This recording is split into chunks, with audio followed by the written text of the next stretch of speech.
Hello, I am Brandon Rhiness. And I'm Elizabeth Chamberlain. I am the writer and director of Grotesque. And I play Mildred Moyer in Grotesque. And let's get to it. Higher Universe Pictures. Of course, we're going to be stopping it throughout there so we can talk a bit, but that voice there that you heard is Courtney Villeneuve, and she's in the movie. She plays the girl who gets the gasoline poured on her, and then Mildred lights a match. So yeah, that's Courtney's voice.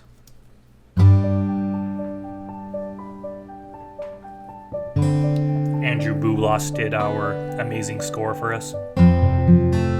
We actually got requests from people who wanted to get a copy of the score, so I guess it shows that people like it.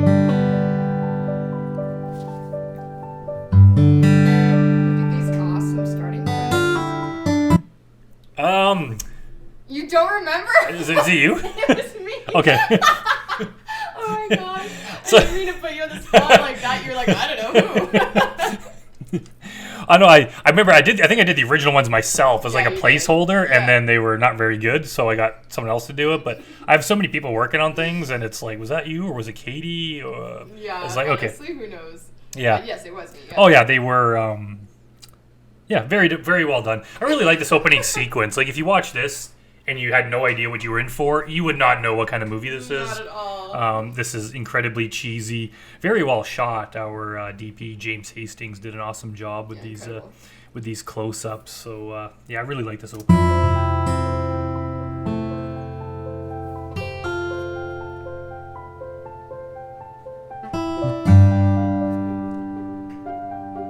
So here we have the magazine cover. Do you remember who that is on there? I think it's one of Julie's friends. Julie. I have no idea. I didn't know it was anyone that we knew. Yeah, I think Julie Whalen, who's our co-producer, and she plays Blanche. I'm pretty sure that's someone that she knew. I designed the words for this. It's plastic surgery right for you. And I remember, I felt so bad because actually James Hastings designed this cover for us. We gave him the picture. Oh, wonderful. And I remember while we were shooting it, this here, Get Any Man You Want with this technique, you know, they didn't capitalize like any or man like you should. And I made some comment. I thought someone else did it, and he was standing right there filming it, and I'm like, yeah, whoever did this doesn't know what the hell they're doing. And then he's like, yeah, I did that. And I was like, oh, shit. Oh, God. So sorry, James, you know. Aw.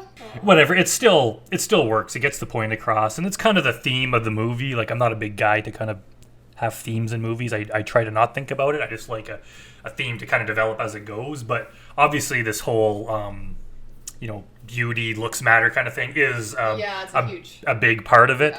Yeah. So this just kind of shows the stuff that Mildred is preoccupied with. And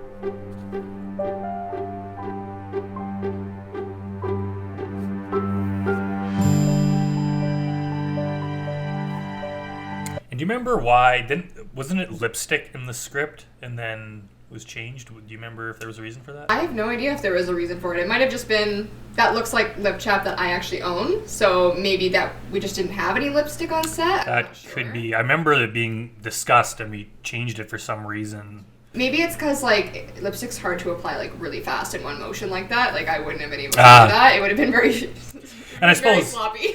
I suppose also, like, if we did this multiple times, so if you had to apply it, take it off, and it would have been that's probably what it was. Yeah, Probably and we were rushed for time, like the entire movie, so we could shave 5 minutes off something. Oh, so here we got the famous book cover. So I came up with this book cover. I think James and Laura, our art department, designed it. Yeah.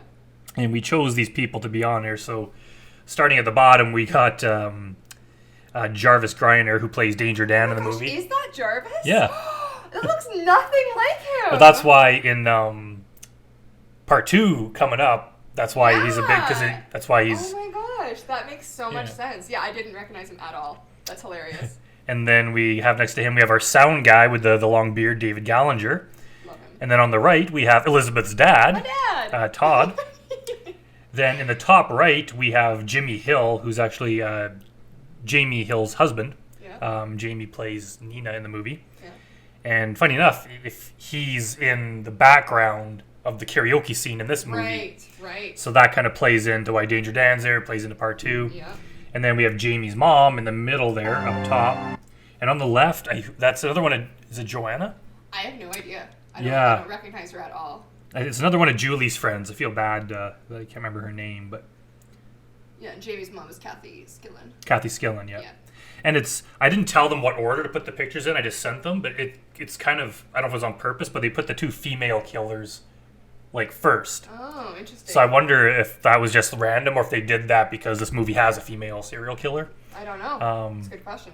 I've watched the scene a few times with my dad, and every time we get to the scene, he's always shocked that he's on the cover. He keeps forgetting. He keeps going, "Oh yeah, I'm on there." Oh, yeah. And he just looks so innocent on the cover too. It's like kind of menacing, but also kind of like unnerving. Yeah, like, it almost looks real. It's like I almost believe it. It's like, why is your smile so adorable? You're a killer. I wonder if like American people or like people outside of Canada watch this and assume these are actual killers. I mean, they don't like. It looks like they could be.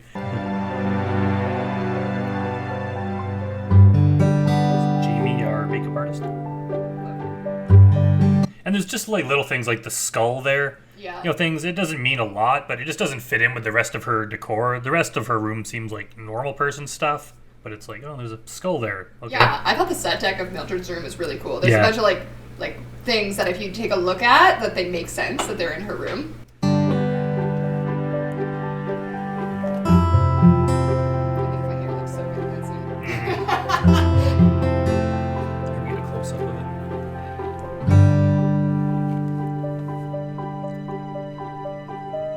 If you listen here, there's a little mix up with the music because I had to rearrange it and cut stuff. So I kind of just had to. I was trying to listen to the timing, and then so if you really listen, you could hear that doesn't quite work. And of course, here we have the very first shot of Mildred and her nose. Her nose, yep. It took a long time to apply, and there was a lot of arranging the schedule so that your nose, we couldn't reapply it several times per day. Yeah. And we couldn't reuse the noses, so we had to spend a ton of money ordering 100 of these noses to put on, and it's it was a lot, but it turned out pretty damn good, I think. Yeah, I think so too. I'm honestly like amazed at how many times Jamie put that nose on me, and neither of us got bored with it. It's like probably had that nose on many times. The first time that this was shown at the premiere, the nose was shown at the premiere, everybody laughed. It was awesome. Yeah. They all had quite a reaction. Yeah.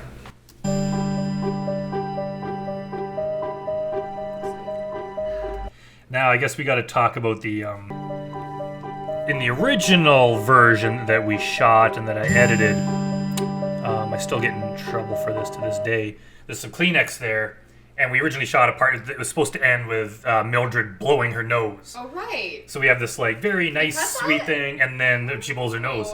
And I was debating it, talked to Julie, and she's like, I love it, keep it. And I was like, just like, no, my gut, it ruins the vibe or something. It's like, it doesn't work. So I had to cut it, and she still brings that up like every time I see her. Yeah, I liked that. I thought it was funny. It just, it's like we couldn't get the sound effect right, and it just seemed like too cheap of a joke, and it just like I don't know, it didn't work. It was your joke. I know it was my joke, and it worked on paper, but that's funny. And that's why now, if you listen right when it cuts to the Grotesque logo, the music kind of gets weird because I had to cut that part out, and we'd already synced the music, soundtrack to or the score to it, so it just kind of abruptly goes or whatever that sound is. Oh, really? Fine. Yeah, that's flawless. Honestly, flawless. You chose the diviest dive bar you could find. This place smells like an asshole. Here we have the introduction to Blanche, who's played by Julie Whalen, who is our co-producer on it, and she's actually the one that convinced our team to make Grotesque, because we'd actually started pre-production on a different movie called One Night Drunk. Oh, right. And around that time, I'd finished. I think it was like maybe first or second draft of Grotesque, and I was like, by the way, here's something else we could do in the future. And Julie was like, oh my god, like let's do this instead. And I was like, oh yeah, you know what? And I'm glad we did. So she's kind of responsible for getting it made, and she's very unlike her character here. Oh yeah. Yeah. No. Well, maybe part of her is like her character, but most of her is not like this at all. She plays Blanche. Blanche, the staff love it. It's great for morale. So anyway, he rolls over and looks at me and says, Blanche, tell me how you feel about me. And I'm like, the same way I feel about itchy sweaters. Now get the fuck out of my bed and don't touch anything on your way out. Yeah, I Itchy think sweaters, and she did it different every time too. yeah, we did a bunch of different ones, and Yeah. there was other ones that I kind of liked better. They were funnier, but I think the shot wasn't quite as good, or there's some problem with the shots. We had to go with that one. Yeah, It good. still works. Yeah. And here we have her two minions, Lola and Marilyn. Blanche, you're so funny. And that's Jamie Hill that we were talking about earlier. Originally, her character didn't really do much. She was kind of just there and then got killed. Over subsequent drafts, we kind of expanded her a bit. We kind of made her this person that I imagine she was like the lowest on the totem pole until Mildred shows up. And all of a sudden, now that there's a new person to pick on, all of a sudden Nina sees herself as like not the one being bullied. Now she's trying to fit in with the mean girls and basically suck up to them. And of course, they just treat her like crap. Yeah, she sees Mildred's arrival as like an opportunity to climb the ladder. Yeah. Or try. Don't touch me. So that's common misconception. And here, so that's the bad guy table. This is the good guy table. The majority of the organism is actually underground. Mushrooms are the fruit, or the dick, if you will.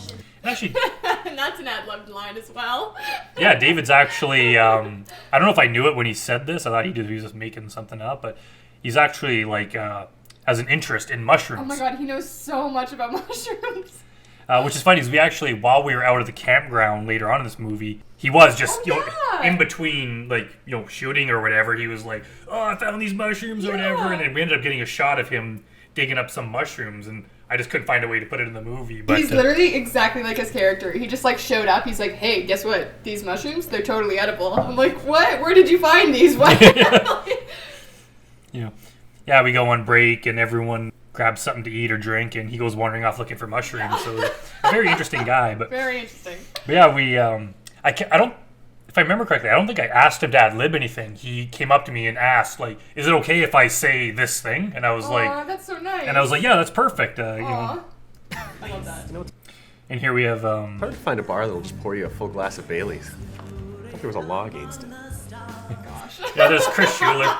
I'm pretty sure, did he make up that line? I think he did. I think too. he did. I don't think I did. all of these lines at the very beginning before the scene kind of starts are all ad-libbed. Yeah. You had said like everybody make something up. Yeah, because it works. I think his line was longer. I had to cut part of it just to make the shot work. Yeah, that's fair. Yeah, that little face there. And funny enough, remember, we actually shot every single character walking in. Oh yeah, we did. And it didn't really, I think it was going to be the opening sequence while you were putting makeup on. It was going to be in between that, we would see all the others walking in. Yeah. It just didn't really work. And here we got Jeff Noseworthy, who people might remember from Hot Box. As he's Playing the muddy. bouncer. I love his stuff. Oh, yeah. Oh my I wonder if gosh, people it's notice so that. funny. Oh, they noticed. They noticed. Yeah, people laughed.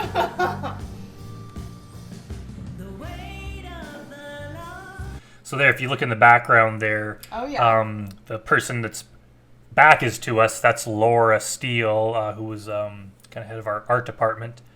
I don't know who that is across from her, but No idea.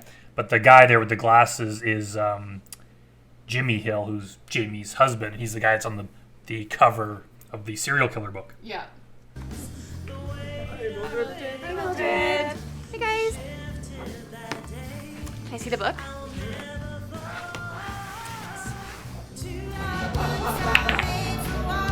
I gotta say, these country songs, these are all bands from Edmonton here. We put out a notice that we're looking for country songs, and we had a whole bunch submit stuff, and these are the ones we chose, and they really add a lot to it because, I watched this movie 100 times before we added the music in, and there's always just something missing. As soon as you put it in, Yep. even the song, you only hear it for like 5 seconds, but it just, Yeah. I don't know, I just like, I'm not even a country music fan, but I just like Yeah, no, me either. But I totally agree. Yeah, when I watched it before the music and after, it was like a world's difference Oh, for yeah. sure.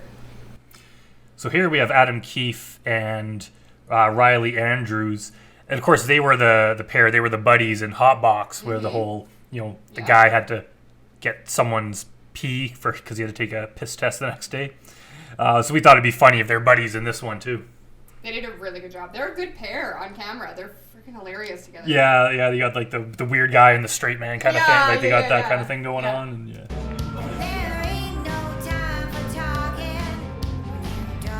Oh, good evening, everybody. Welcome to Wednesday Night Karaoke. Yeah, of course. Paul. Yeah, Paul Huckaluck is he's like a force of nature, for lack of a better word. Yeah, if you just need someone to pull off something like wild and crazy. Doesn't do anything halfway. Yeah. He's all in. I love him. I can't remember if we imagined him from the beginning. I don't think so, because originally, like, this character was not that interesting. It just came up and it's like, it's karaoke time, first singer. And what he did here is actually, normally I don't like a lot of ad-libbing, like when people are changing my lines. But he just kind of came up and did this thing, and it was like, yeah, that actually is better than what I had written. So Yeah, it's really fun. Okay, I am your host, Karaoke Carl. Give it up for our very first superstar of the night, Mildred Moyer.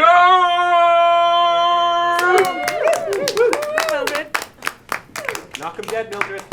Miss Toucan sings. Apparently. She does have the perfect face for radio.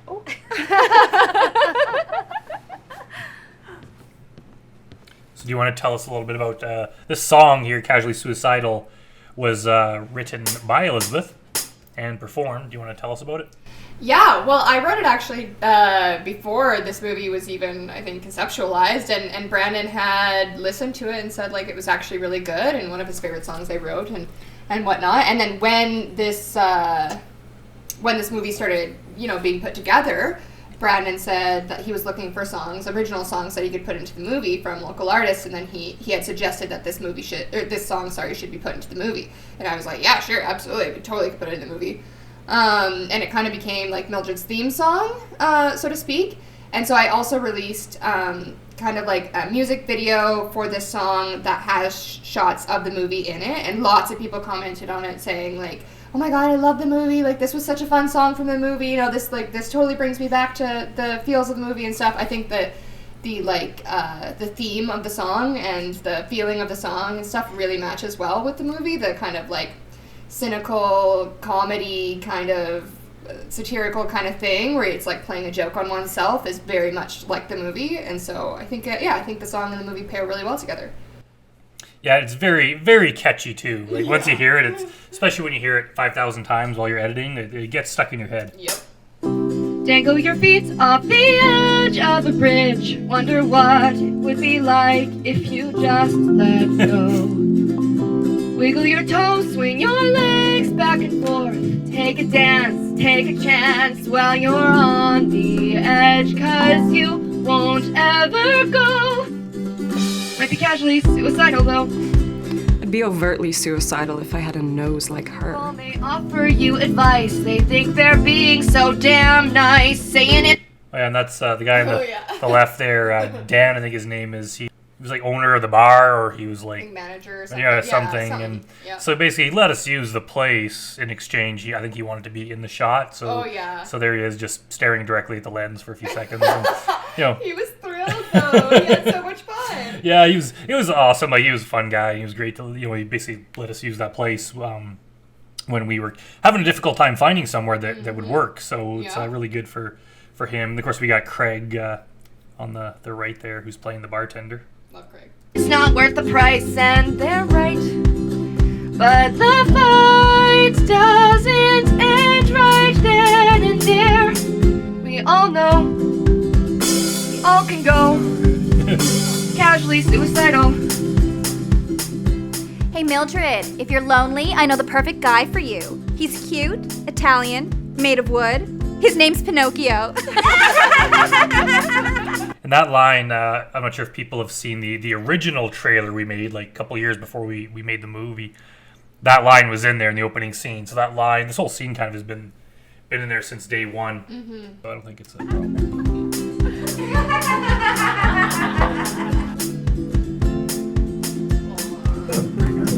Good job, Mildred.